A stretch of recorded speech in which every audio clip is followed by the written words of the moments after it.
Welcome back to the JCPod, partner with Stay Down Sports. I'm your host, Jane Chan 3.0, and hey man, we got them tournaments coming up here soon. I think it's next week that we start with conference tournaments. I know March 13th is a lot of like the big conferences like the SEC, Big Ten, all those. So I know those are upcoming. That's going to be very exciting. It's just crazy how quickly the season flies by. Because obviously it goes in between football and this. I know the season's been going since like what? Probably October, maybe. I think like October, November, since college basketball's been started. Just crazy, man, how quickly this shit flies by. I mean, 1 second you blink, oh, NFL playoffs just ended. Oh, the Super Bowl's over, nice. And then blink, shit, it's March Madness. Like seriously, we got conference tournaments happening, I think this upcoming weekend, and then boom, we're in March. Or March Madness, excuse me. It's crazy. Absolutely crazy, that's the thing. So yeah, without any further ado, to go over what's going to happen today. We're pretty much going to go over news, NFL news, talk about some stuff. There's a good amount of stuff that happened this weekend. Some people signed. I believe there was even a job hiring, maybe? I gotta double check. I totally forget, but big news going around the NFL, and then when it comes to college basketball, we'll spend, so first half of the show, NFL news, second half of the show, we'll do college basketball. Kind of talk some scores, talk about what's been going on in the league as we prep for these conference tourneys, because like I said, conference tourneys start. Some of the teams start, I think, as early as this weekend for some of the smaller conferences. So it's that time, man. Without any further ado, let's hop right in. So we're going to go pretty much straight to the NFL news. One of the first things I want to talk about, we'll see if it pops it up first. And it's not. Mike Evans. 2-year, $52 million deal, $35 million guaranteed. Shout out Mike Evans.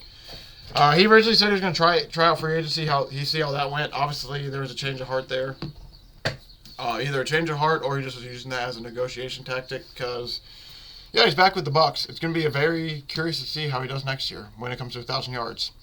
He's gotten 1,000 yards now in every season he's played so far. And now that at least have Mike Evans, wrapped up and got him tied down now for 2 years, now they can start working on people like Baker or Antoine Winfield because there's a lot of other guys that they need to sign as well. And then also there's probably some free agents they want to pick up and everything as well to bolster the team. This is a Bucs team that is coming off a division win and division title, not divisional series, like division title win, and they also won one game in the playoff against the Eagles. So this Bucs team has a lot to look forward to, and they all did this at 9-8. So there's still obviously some room to be improved. So I'm excited to see what they do coming for them. Also, I apologize in advance. I don't know if you can hear the birds or not, but I basically am living in the Sahara Desert up here in this room, so I have to leave the window open to hopefully get some airflow since I think it's like 57 out. So wild. Indiana was 70, and now it's 57. And it's going to be like 40 here in like 2-3 days. It's just so weird right now. Can't make up its mind. But yeah, like I said, I apologize for the, if you hear the sounds of birds chirping a little bit here and there. I don't think this should be able to pick it up, but these birds are just screaming right now. So there's a small chance that like you might be hearing a light chirping. If you do, I do apologize. There's a lot of big news yesterday. Russell Wilson was released, and with him being released, there's a record cap hit that's going to be set. I'm going to find this number in X real quick. If I'm being honest, I'm not shocked at all that Russell Wilson was released. I think all of us saw this coming. He came out and said, I made the joke on my show, I think it was either last week or week before, how Russell Wilson said, I hope to come back, or blah, blah, blah, said whatever he said, and then that one, but I would like to come back, but I already sold my house, and I already enrolled my kids in a different school. They aren't enrolling in the same one that we did. Just with Russ, man, it's been a rough ride in Denver. I don't think I can put it clearly into words, like how rough it's been. This cap number is just gonna do the cake. I don't know why it's taking me forever to get to this cap number. I guess I thought I retweeted it. I guess I liked it. Or I didn't at all. I guess I did it on the wrong side. Sorry, I guess I was on. Here we go. Largest dead cap hits in NFL history. Russell Wilson at $85 million. Matt Ryan at $40 million. Shout out the Colts. Aaron Rodgers at $40 million. Carson Wentz at $33.8 million. And then Russell Wilson again at $26 million. So, yeah, this is a historic one. Because you notice, Matt Ryan in second place with 40. First place is Russ with $85 million.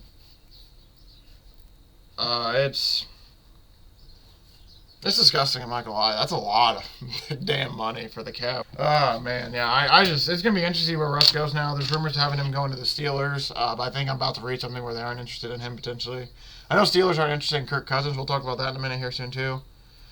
But for the most part, yeah, I don't know where he's going to go. I would say as of right now, if I had to pick, it's Atlanta, New England, and Pittsburgh. That's without any base knowledge. I would assume Pittsburgh's probably one of the main landing spots. Apparently, New England might try to draft, like, I think, Jaden Daniels. New England has Van Pelt, I believe is his name.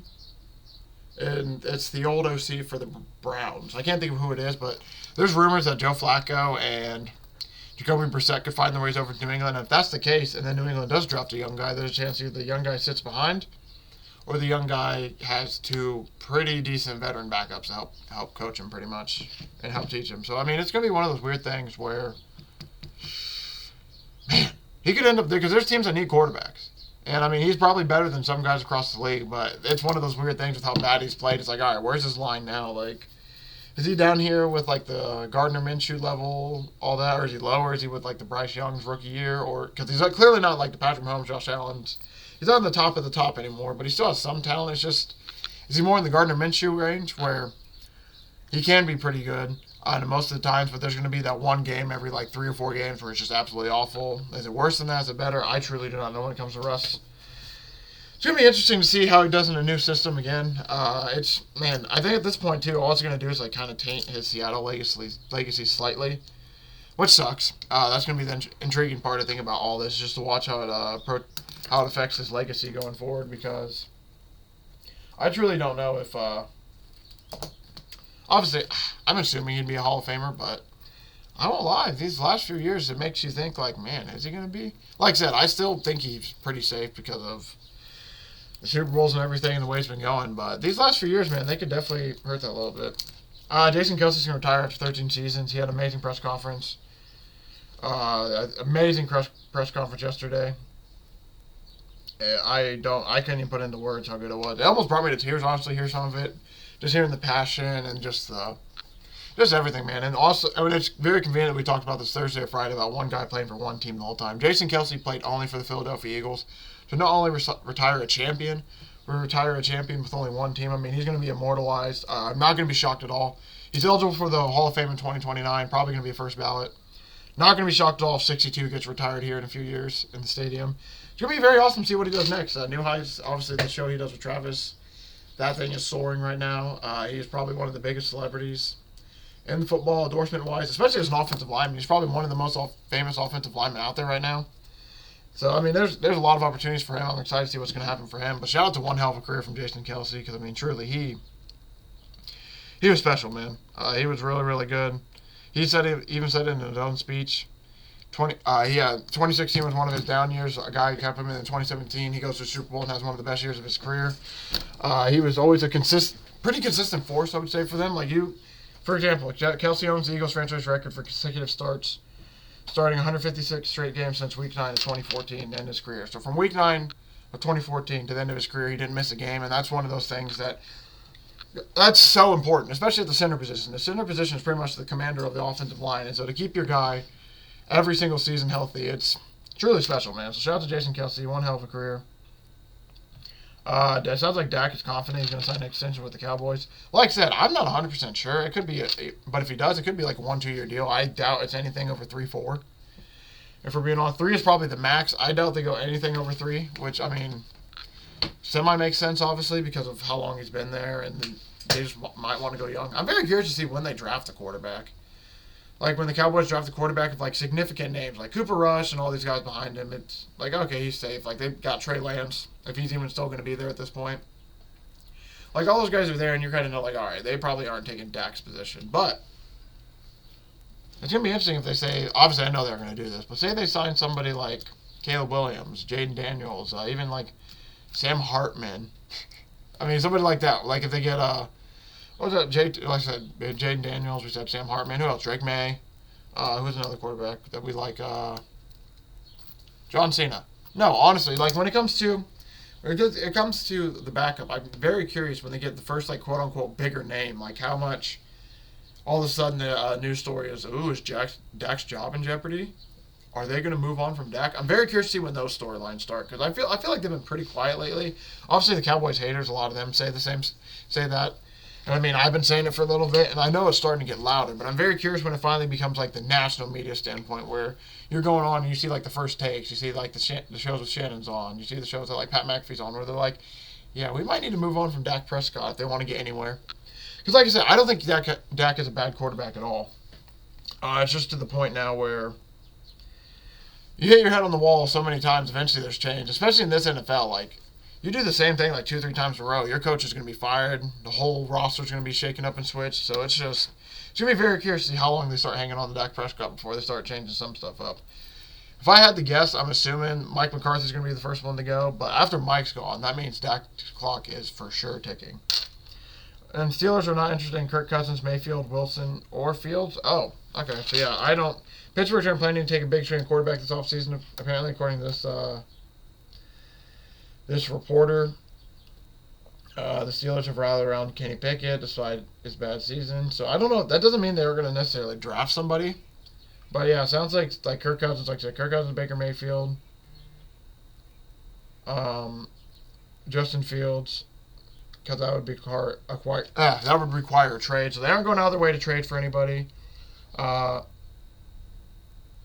They aren't. So they're interested in anybody who's released that they could sign, and they're not really interested in trading anybody for right now. So I'm very curious what they're going to do at quarterback, because I don't know if Kenny Pickett's great. I don't think he's horrible, but it's just weird. He kind of like is mediocre, I would say, all game, and all of a sudden it's also on Matt Canada. I don't have a full evaluation of Kenny Pickett, but there'll be some games he's just mediocre all game, then he makes some big plays, they win. Some games he's mediocre all game, then it stays mediocre. I don't know.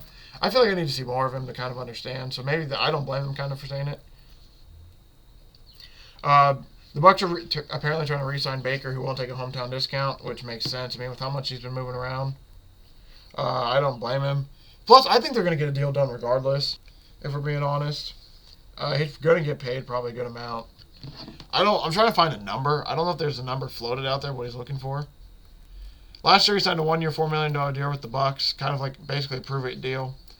So apparently, I mean, they signed Mike Evans to $52 million. I'm assuming Baker's going to probably get like $20 or $30 million a year. I would assume closer to 30. I wouldn't be surprised if he gets 3 for 90, something like that. 3 for 100, 90 guaranteed.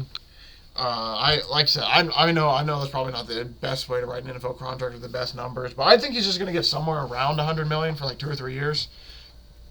I see this very similar to a Daniel Jones deal, which he got with the Giants. I don't remember what exactly it was, but I think it was around the same number as I just said. So I think that's about where he'll end up. Especially, I think Baker had a pretty good season last year. I mean, shit. We were betting on Mike Evans to score a lot of touchdowns. So he at least threw a lot of touchdowns to Mike Evans. And I mean, like I said, they won the division. They got 1 playoff game win. I think they are going to try to make it work with Baker. I just wonder what it's going to come to with compensation and all that. Chicago Bears traded for Ryan Bates. They agreed to trade a 5th-round pick to the Buffalo Bills. I don't think... Apparently they tried to require him when he was restricted free agent 2022, but the Bills retained him and matched it, so now the Bears traded for him. So obviously they've had their eyes on this guy for a while. I have no insight on if this guy's like a beast or something, but I mean, honestly, I'm not going to lie. It sounds like from what the Bills fans have been saying, he's a pretty decent offensive lineman. He's a backup, so they're getting a guy for decently cheap. And he's pretty much now going to be a starter. I'm assuming he's probably going to end up starting and probably either protecting Caleb Williams or Justin Fields, wherever they go with. Dolphins are not franchise tagging Christian Wilkins. I'm assuming they're going to sign him back. I just don't know what the money's going to be. But them franchise tagging him, maybe that's them being like, hey, we'll sign you to a big deal. But they're at least going to let him test free agency, I'm assuming, with the fact that they aren't franchises tagging him. Also, I want to say this as well. ESPN lost Chris Mortensen. Excuse me. I just wanted to say rest in peace to him. Big journalist and ESPN. They had a really nice piece about him on...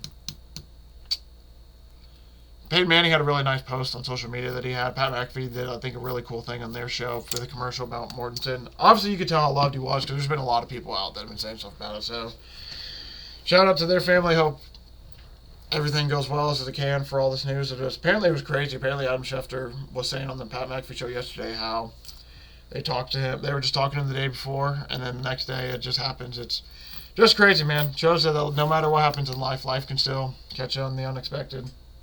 The Chiefs are placing the franchise tag on Snead, but I think they are open to trading him if they can't agree to a long-term extension, but they at least kept him on the tag as they're going for the three-peat this year. Shout out. Joe Burrow is expected to come back in May for the full off-season training. For those of you who don't remember, he got hurt last year after he suffered a hand injury. If you don't remember, he had that issue with throwing on the sideline, and that was a crazy game. He had I remember everyone talking about, man, he had a wrist thing on walking off the planes. Everyone was freaking out about it, and then you saw him throw. He's grabbing his hand, just kind of like, fuck, as you can't throw or do anything. I mean, that was a scary time, but hopefully, like I said, Joe Burrow's okay. It's going to be awesome to see him come back because Joe Burrow's a fun quarterback to watch, man. And they just franchise tag T. Higgins. There's rumors apparently that like they might go for Roma Dunze or something, and then let T. Higgins walk next year. Like, it's gonna be very curious to see very exciting for the season for the Bengals next year, especially after they had kind of had a letdown with him getting hurt. It's gonna be very nice to see Joe Burrow come back and play. Panther and Brian Burns break off their contract talks. The franchise tag deadline is today. So I don't think he's going to get franchise tag, but be on the lookout for it today. So yeah, next time we come on Thursday, obviously we're going to talk about some of these franchise tag guys. NFL Combine went crazy. Shout out Xavier Worthy for having a 4.240. But yeah, when it comes to, or 4.21, when it comes to Brian Burns, I'm assuming that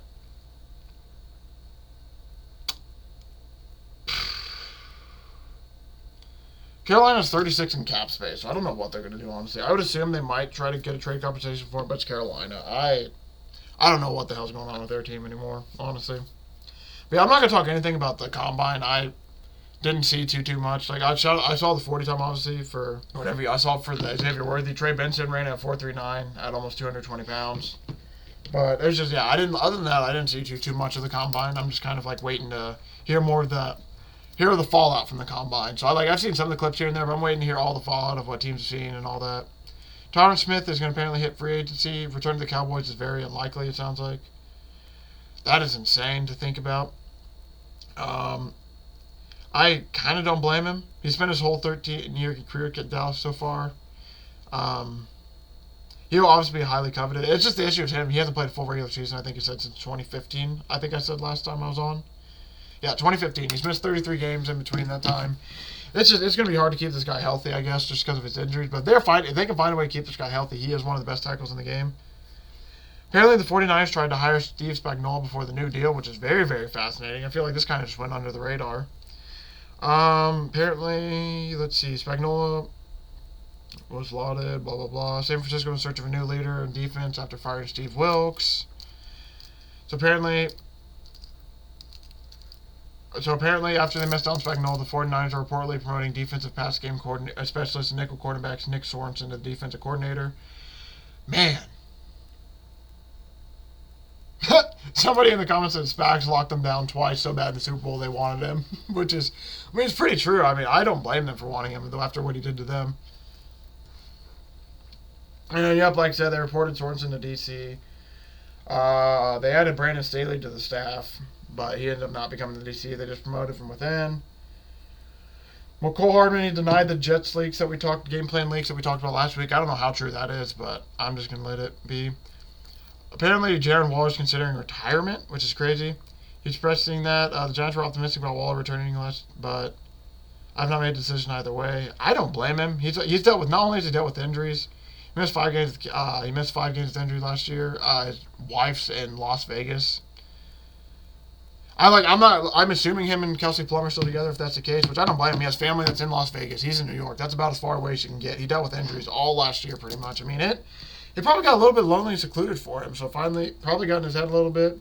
Hopefully he's able to get past it and able to play, because he's a very, very talented player for sure. Very, very talented. J.C. Jackson and New England Patriots are cutting ties. They just released him. Man, this sucks, man. He was so good, and then it just, like, all of a sudden... Oh, man, that just sucks. The second he got paid, his quality of play went down. I'm not going to say that's the reason it was, but it just sucks, man. This guy used to be a stud. And then all of a sudden, everything it's just been going downhill. Sad, man. That's honestly pretty sad. You hate to see it, truly. Let's see. Commanders are releasing Logan Thomas and and Charles Leno. The Logan Thomas one's kind of surprising. But the only issue is, yeah, he does, because there's times where Logan Thomas is one of the best tight ends in the NFL. Feels like he's just obviously not in the NFL. Let me rephrase that. He has really good stretches. I'm not going to go that far with him, but Logan Thomas does have some good stretches here and there. But injuries has been an issue. It's very fascinating that they released those two. I'm very curious to see what happens with them now. Eagles released Bayard after midseason trade. That one is really shocking. I don't know why. Saves $13 million in cap space. That's why. All right, there's your answer. I was about to say it kind of makes no sense, but it saves them $13 million, so that makes sense. Moving on, Saints plan to cut May ahead of free agency. Marcus May has been with the Saints since he signed a 3-year deal in 2022. He spent the first of his 5-year careers with Jets. So he dropped to the Jets, then ended up with the Saints, and now it seems like the Saints are going to be moving on from him. The Vikings are releasing Alexander Mattison. Like I said, this is some massive news this week, huh? Well, my lord, I didn't know. I just want sucked by the goalie as well. I didn't know this happened. Not shocking at all, but it's crazy to think now that they just gave. So it's just crazy to think about how the backfield went from Dalvin Cook. It's crazy, man. There's a long time I thought Alexander Mattison was going to be the guy. I'm waiting for it. It's like, man, they just need to give this guy a chance. Just give him a chance. I can't wait. I had him in fantasy 2 years ago, thinking he's finally going to be the solo back, and then of course they kept Cook. And then the very next year they got rid of Cook, left Madison. Madison did not have that good of a year last year, sadly. I don't think he was able to ever find his footing, truly. He just had some fumbles here and there. He never clips. Oh, wait, he didn't score a rushing touchdown? Hold on, I gotta figure this out. There's a chance he might not score a rushing touchdown. Apparently averaged 3.9 yards per carry on 180 attempts. He never clips 100 rushing yards in single contests until he had 0 rushing scores. So he might have had some passing touchdowns, but man, that is rough. He had it rough this season, I'm not gonna lie. And then my bulldog who sleeps 16 hours a day has more explosiveness than this guy. I'm not gonna lie. I'm not gonna trash this kid. Or this guy, I mean Ty Chandler's probably going to end up being their starter, but man, these comments are just ripping apart Madison. We'll see. He's probably going to sign somewhere else because everyone needs a running back, but I don't know if it's going to be in the middle of the season or before the season. That's the only thing. There's growing optimism. Chiefs will re-sign Chris Jones. Hopefully they do. NFL's testing some optical training devices for line to gain rules. So they're trying. They tried a little bit last year. They did in the Super Bowl and everything. Basically, they're trying to get rid of the chain gang. That's what their eventual goal is, to get rid of the chain gang. But we'll see that. Apparently the Texans are Barkley's top destination. I'm gonna be fucking pissed dude. If he becomes a goddamn Texan, that's gonna piss me off so much to have to play Saquon twice a year. Like, Saquon's really good. CJ Stroud does not need Saquon. That's just me being selfish as a Colts fan. That would be really cool for him to do that. Obviously, if he went for those Texans fans, and it sucked for Giants fans, obviously. But man, I would not be shocked. But I just don't know what's going to happen with the Saquon saga, because he made it sound like he wants to be there for forever, but they don't expect to tag him again, and I don't know if they're going to get to a deal. Man, CJ Stroud and Saquon though, oh my god. The Lions apparently met with St. Brown. They're talking for extensions right now. Apparently the Super Bowl overtime coin auctioned for $26,000. That's crazy. That's a shit ton of money. Pat's planning to draft a QB at 3, bring in a veteran. So this is exactly what I was talking about a little bit earlier in the show, where Van Pelt from the Browns, I believe that's his name, he's the new offensive coordinator for the Patriots. So the plan is, I believe, they're going to bring either in Jacoby Brissett and Joe Flacco, or they're going to bring in one of the two. No idea if they're going to start or not. And it's going to be pretty much them helping we'll say it's Jaden Daniels. Jaden Daniels, number 3. They're going to help him move along with Drake May. They're going to help Drake May move along at number 3. So that's the plan. Pittman will be on the roster come week 1. I think that's, yep. Actually, I think that's about where we can end it. I think we're caught up on the news. But yes, like I said, Patriots are probably going to draft a young quarterback, and don't be shocked if Joe Flacco or Jacoby Brissett ends up on their roster. But yeah, woo! Man, I won't lie. Almost 30 minutes of NFL news. It's damn crazy. There was a lot to talk about today. So moving forward, we're going to talk some college basketball news. By news, I mean news, scores, everything that's happened. Shout out Duke and Baylor last night covering. Sexy boys, man. Nice moolah. Had a little fun. Lakers A little bit of a fun Lakers same game parlay I put together. LeBron was 1 point short. KD was 6 point shorts. So I'm glad the spread's hit. Shout out to college spreads. Caitlyn Clark, by the way, becomes a D1 all-time scorer, passing Pete Maravich. Shout out to her, man. That shit's actually awesome. I don't care that there's no three-point line. You can find your arguments in every hole. Apparently, Pistol Pete shot like 40 shots a game. So you can do that side of it. Blah, blah, blah, blah, blah. Who cares? Honestly, let's just appreciate greatness. Nobody thought this was a record that was ever going to be passed again or broken. Caitlyn Clark is truly on doing something special. This is absolutely awesome to see. I am beyond excited that she's going to become an Indiana Fever. Because I believe they have the number 1 pick. She's for sure going to be the number 1 pick. I might become an Indiana Fever fan. Indy's about an hour away from me. I might start going to a few women's basketball games. If the tickets are affordable, they probably won't be. But yeah, if you want to go over big scores last day, we'll go over the top 25, I guess. I don't know exactly how I want to cover the scores. I can just go over some of the like important teams. Like, maybe, you know what? I might actually check out bracketology. So yeah, we'll go over. I'll go over some quick scores from like some top 10 teams, and then like the best update to do since we're basically to madness. I'll update the bracketology team. Thursday will probably be. I'll probably talk conference tournaments Thursday since a few of them will be starting, and then we can look at the rest. So Thursday will be a lot more of the conference talk. So I'll kind of flip what I was planning on doing. Originally, I was going to do March Madness bracket. I'll probably do conference talk and break down the bracket on Thursday. You know what? That's probably what I'm going to do. I'm going to write that down here in a minute. So Thursday. It's going to be a call. We're going to break down the bracket again, and we're also going to go over the conference tournaments. Today, we're just going to kind of talk about, like, the teams that are in the tournament, not actually break it down, just kind of talk about, like, hey, this is what's changed since last time we were on. You know, Gonzaga is a safe number 7 seed now, and Virginia is on the edge now, like, stuff like that. We'll talk a little bit like that in a minute, but, man, we'll go over scores first. One of the first scores I want to talk about, this won't matter too much, Ohio State over Michigan. Man, I can't wait to get my boy Rowan on to talk about Juwan Howard on my show. I wish you guys could listen to it. Go to his show, Captain by Hook, with the red beard, Rowan Donahue. Go check him out on YouTube, Captain by Hook. I mean, that boy is ripping in the Juwan Howard for good reason, too. Juwan Howard has Michigan up to 8-22. Not doing too good, I'm not going to lie. But yeah, when it comes to ranked teams, I told you about Duke. I told you about Baylor. UConn absolutely blew out Seton Hall by 30. I'm pretty sure they won their they won their they won their Big East. They won the first Big East regular season title in 25 years. So shout out to UConn there. Purdue also won this weekend, winning the Big Ten, or at least the co-share, I believe. But it might have been outright. Purdue plays Illinois tonight. That's going to be a fun little Big Ten game before conference tourney. Let's see. Notre Dame ended up beating Clemson, which was a huge win for them. Purdue beat Michigan State the other day. That was the day that they won conference.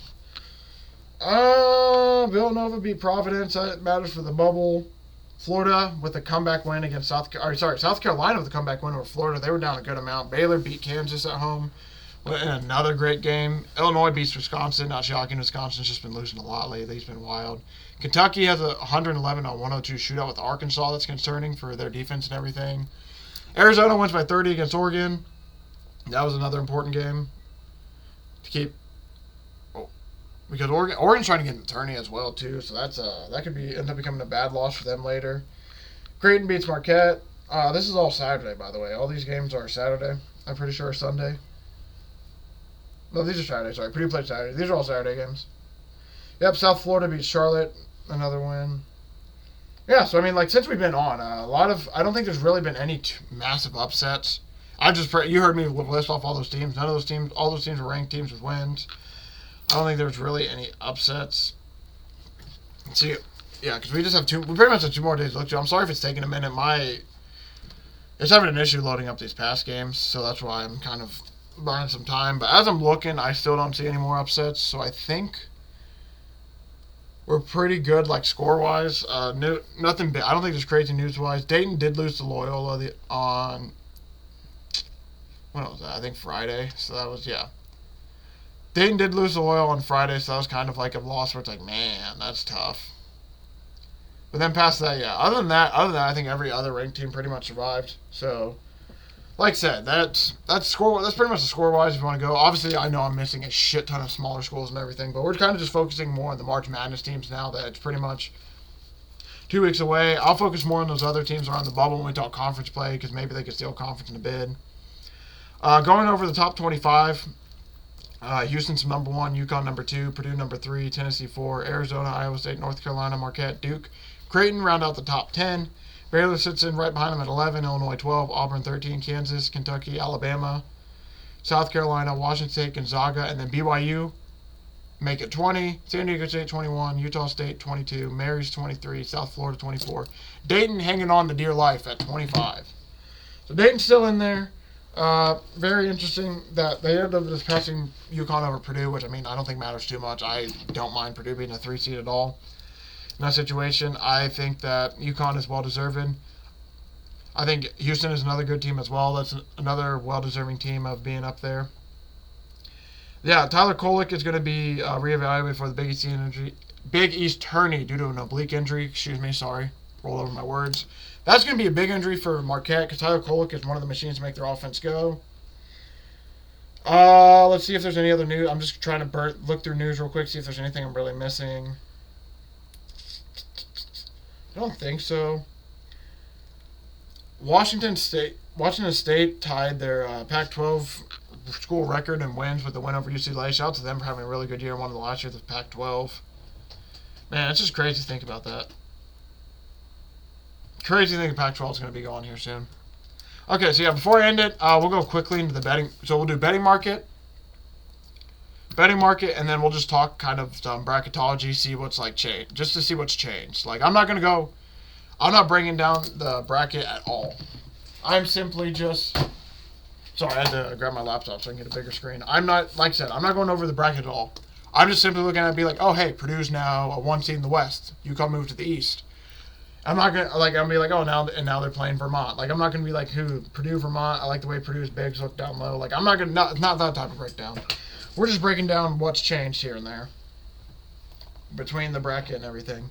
But like I said, we're going to go over the betting market first for college, just to, like, touch on it real quick. I wanted to do this Friday, but like I said, stuff happened, so we'll do it today instead. When it comes to national champion, I got UConn a pretty good number. I got UConn at forever ago. At like plus 1,200 or something like that. Now they're plus 500. I would not mind it at all still. I mean, it sucks with how low it is, but they're a pretty good team, man. Like, there's a real chance they go back-to-back. I do not mind them. I don't mind Houston at all at 700. I took Purdue as a fan at plus 750 for a while ago. I'm not telling anybody to take that. UNC at plus 2,300 is pretty good. I don't mind that at all. I think they have a chance. Marquette at plus 2,500, especially if Kolek comes back. I don't mind that. Baylor at plus 3,000 is another team that's not too bad at all. And then once you get past that, obviously there's all those long shots. Feel free to pick a long shot that you want. I don't have a specific long shot in mind. Like San Diego State going back to it maybe at plus 7,500, but I don't know. Looking at it now, I like the teams I just read off to you. Like Connecticut, I don't mind Houston. North Carolina, Marquette, Creighton, I even don't mind. And I would say Baylor. Those are about the teams I do feel comfortable with. Everyone else, it starts to get a little bit sketchy for me when it comes to that. When it comes to the men's national champion, I would like to say Big East at plus 300. I think I like, because there's two Big East. I like Marquette, Creighton, and UConn. I like 3 of those teams to make it, so I would probably go Big East there. Double chance, NCAA men's basketball. Oh, okay, so you can pick 2 champions. UConn or Purdue at plus 250 isn't bad. What is UConn and North Carolina plus 380? Not bad at all. I'm not going to do any of that, though. I also, by the way, I took Iowa at like plus 1,000 when it comes to the women's tournament, just simply for Caitlyn Clark. I'm not going to give anything out there. But yeah, national champion, like I said, Connecticut, North Carolina, Baylor, some teams like that. Don't mind them at all. Reach the Final Four. Put those teams on repeat, I just said, to make the Final Four. So like North Carolina, like UConn. I'm going to take Purdue as a fan. I'm not telling you guys to take them. Marquette, I like them. Creighton, don't mind them. But yeah, I'm going to wait just a little bit longer before I give out like the official stuff. But these are just teams that, as of right now, that I'm looking at. It's like, yeah, I don't mind that. Conference tournament winners, we'll break that down Thursday. Yeah, we'll break out the conference Thursday. So that pretty much leaves us. Ooh, Seton Hall to make the tournament. Yeah, and then, so yeah, Thursday, like I said, we're going to break down the March Madness bracket. Here, I'll just give you, before I end it real quick, going over the bracketology. The official plan for Thursday now. March Madness breakdown. We're going to go over the conference tournaments breakdown, March Madness breakdown, and then we'll break down the March Madness like betting aspect. So, for example, to make the March Madness tournament, we'll be talking about that, and then we'll be talking about conference tournament winners when it comes to the betting aspect. So 2 betting aspects, 2 world aspects. Let's get it. But yeah, to end this show really quick, I know we've been kind of all over the place. I'm not gonna lie to you. I'm a little hot in here. It might be getting me a little bit flustered as well. But no, it's been a fun one today. It's been a little bit weird. I've been kind of trying to bounce all over the place, catch up a little bit. It's like a weird dead period. Like, because I want to talk about March Madness, but March Madness isn't really here yet. I want to talk about conference tournaments. Conference tournaments really still aren't here yet. So it's been kind of like a dead 2 to 3 weeks while we still officially are getting ready for the tournament. But yeah.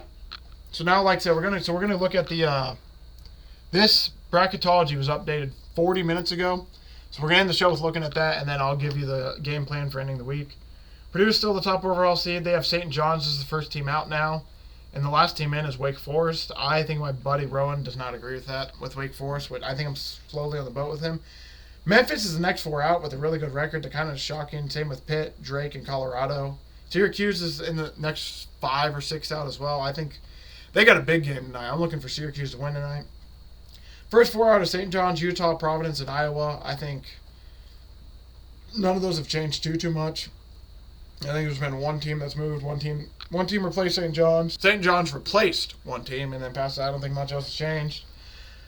Colorado State. I'm sorry, your first 4 in are Seton Hall, New Mexico, Virginia, and Wake Forest. And then your last 4 byes are Colorado State, Florida Atlantic, Villanova, and TCU.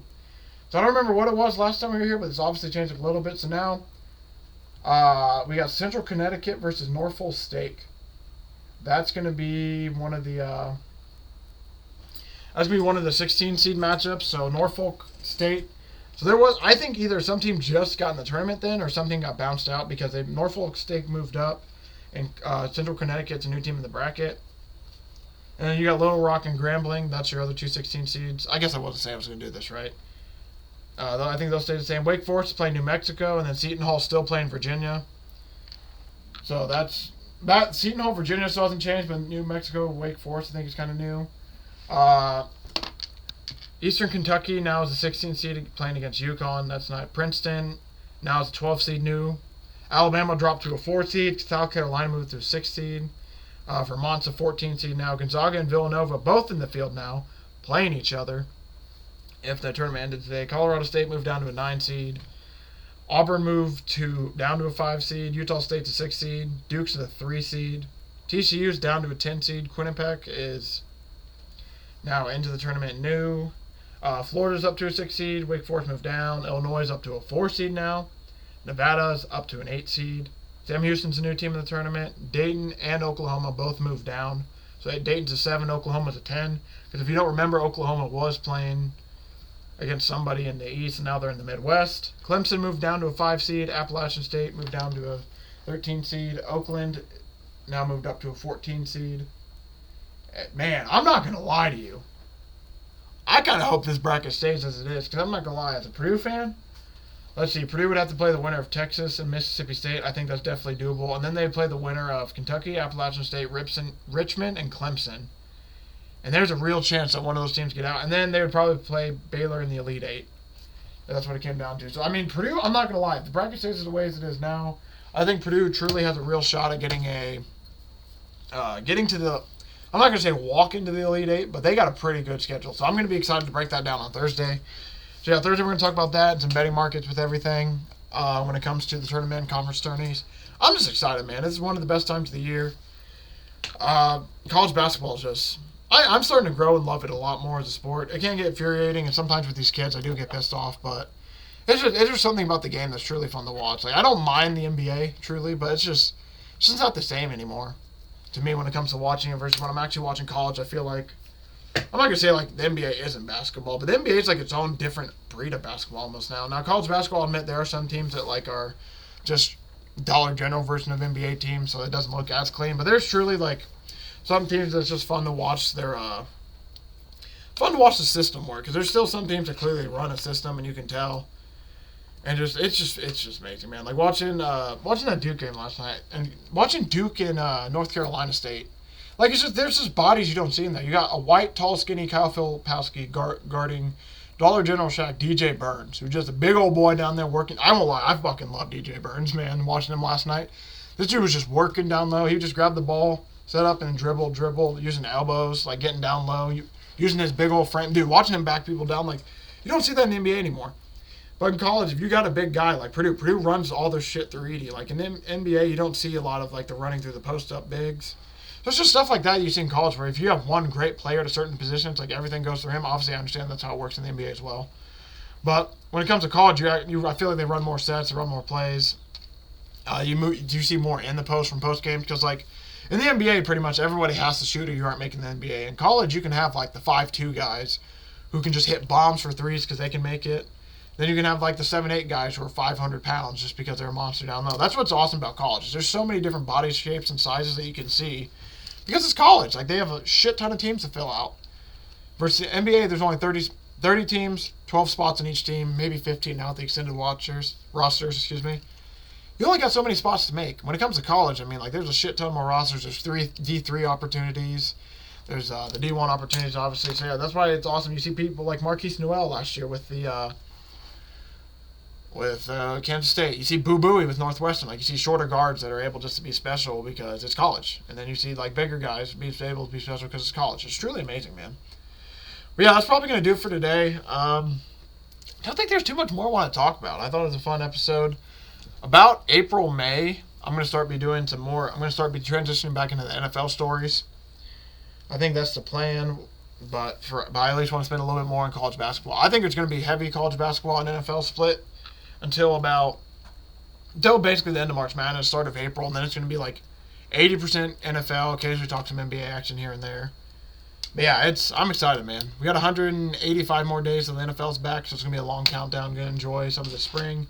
Weather's starting to become nice and everything, too. I mean, hey, it's about to be beautiful out. But yeah, thank you for watching. Thank you for all the support. I really do appreciate it. I'll see everyone. There's a chance Wednesday. I'm not even going to say anything. You'll at least see another episode this week for sure on Thursday, where I just said we'll be talking conference tourneys, conference tourney betting market, March Madness Part 2 preview, and then we'll go over some teams to maybe bet on to potentially make the tournament. But thank you all for watching. Thank you all for the support. I really do appreciate it. I will see everybody back in this feed on Thursday.